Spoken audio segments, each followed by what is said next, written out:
humiliation. It is revolution that made Italy to apologize and pay compensation in humiliation. It is revolution that put Libya to the top, the leader of the third world, if not the whole world. It is revolution that made the Libyan people at the top, made the Libyan people glorified with dignity. And now you have to sing and dance and be prepared. Sing and dance and be ready. Keep this high spirit and morale. You are more powerful than the voices of the ancient Arabs. Look at Europe, look at America. Look, you Arabs, look at the Libyan people. Here is Muammar al-Gaddafi among the masses, among the youth. This is the great Libyan people. This is the fruit of the revolution. You are with high morale and enthusiasm. You see pride and dignity in revolution. You see glory and history in revolution. It is revolution that revived the struggle of the heroes. It is the revolution that gave rebirth to Omar al-Mukhtar.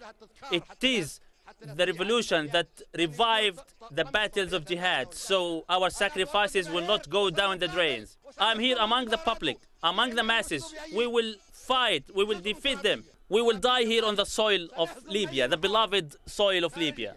We will defeat any attempt, any foreign attempt, as we defeated the Italian Empire before and the American air raids. It is the formidable, invincible force, the force of the people, the force of the youth. Life without dignity is worthless. Life without glory is of no value. Life without banners hoisted like those of yours are of no use.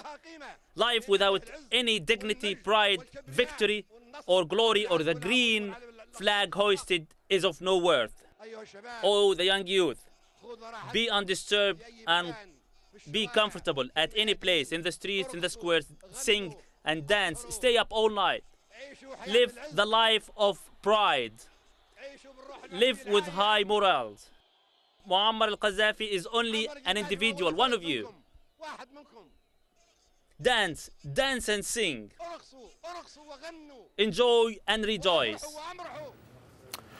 I'm joined now, live from London, by David Owen, Britain's former foreign minister, now a member of the House of Lords. Lord Owen, the wheels of diplomacy now appear to be turning. We're hearing from the European Union that they have agreed on a set of sanctions, which include an arms embargo, asset freezes and a travel ban. NATO meeting saying that they will take the lead from the United Nations. And we've just heard from Washington that the United States says all options are on the table, one of those options being sanctions. What do you make of the situation so far?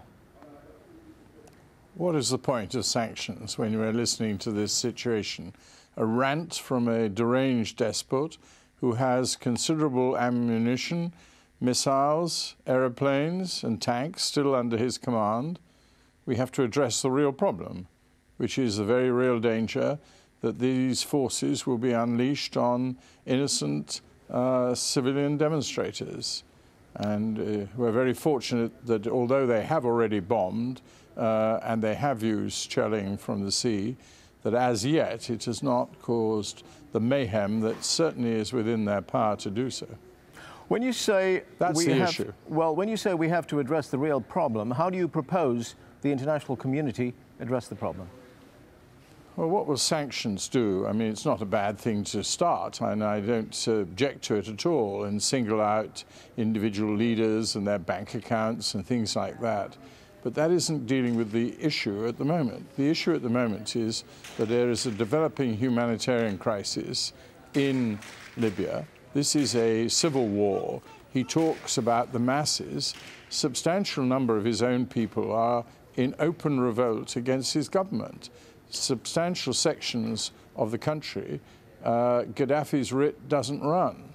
But unfortunately, he still has very considerable armament and powerful munitions at his disposal, and we may well see them used. When you say that sanctions are not the way to go, are you proposing some kind of military action? No. I'm not saying sanctions are not the way to go, but that is not the highest priority. The highest priority is what's happening in New York in the Security Council. And it is, I hope, possible for the Security Council to address the first and fundamental issue, which is to take power to stop him using his aircraft against Libyan people. We can do that. We cannot and should not attempt to intervene on the ground in a civil war. A lot of the fighting, unfortunately, as a fact of life, has to be done by the Libyan people, and they are doing it, and that is their responsibility. We can't intervene in that sense. The other area where the United Nations will have to look at in the Security Council is to take powers in case it will be necessary, and it may well be within a week, and maybe even shorter than that, to have humanitarian convoys coming in from Tunisia and from Egypt to feed the people. We are seeing the breakdown of civil society. That is the real danger that we are facing. And the UN has got humanitarian powers at their disposal. Now, again, the protection of the convoys, we couldn't stop people shooting at them. We could prevent at least aeroplanes and helicopters not going at them. Now, the other thing is whether or not there would eventually have to be some UN forces going in to support these humanitarian convoys. That would be better done by Arab forces. That would be better done by Egyptian and Tunisian forces. Now, I know Egypt and Tunisia have considerable problems of their own, but at the moment it seems that there is a modus vivendi between the reformers and the military, and it might be possible for those countries to be involved. The more the Arab world is involved in the UN activity, the better. The more and the louder and the clearer the Arab world demands action in New York by the Security Council, the better. The more it comes from the Arab world, the more Russia will overcome their reluctance and support and not veto the humanitarian action in the Security Council. But shouldn't the countries of the European Union and the United States as well be taking a bigger role in leading that action that you are talking about? Up to now, it would appear that there has been some reticence on the part of European nations especially to take tougher action against Colonel Gaddafi. Do you think that Yes, because we're very compromised. We've sold arms to him, we've sold planes to him. As you heard from his rant, Italy is a historic colonial power. This is not an easy situation. The problem is not so much for the European Union at the moment. The European Union is not a military alliance. If the UN Security Council wants to impose a no-fly zone, it can be done by NATO, but only at the request of the Security Council. NATO won't go in and do this on their own, nor should they. This has to come from the source of international power, which is the UN, and using the provisions of the Charter to declare a state of emergency, a threat to the peace, to involve Chapter 7, which is mandatory powers, and then ask for action to be taken. Now, this has been done before. That's the first thing to remember. We did protect the Kurds from the air from Saddam Hussein in 1991. Eventually, it took some time. We did prevent the Muslims in Bosnia-Herzegovina from aircraft of Serbs and Croats, which were capable of shooting them down.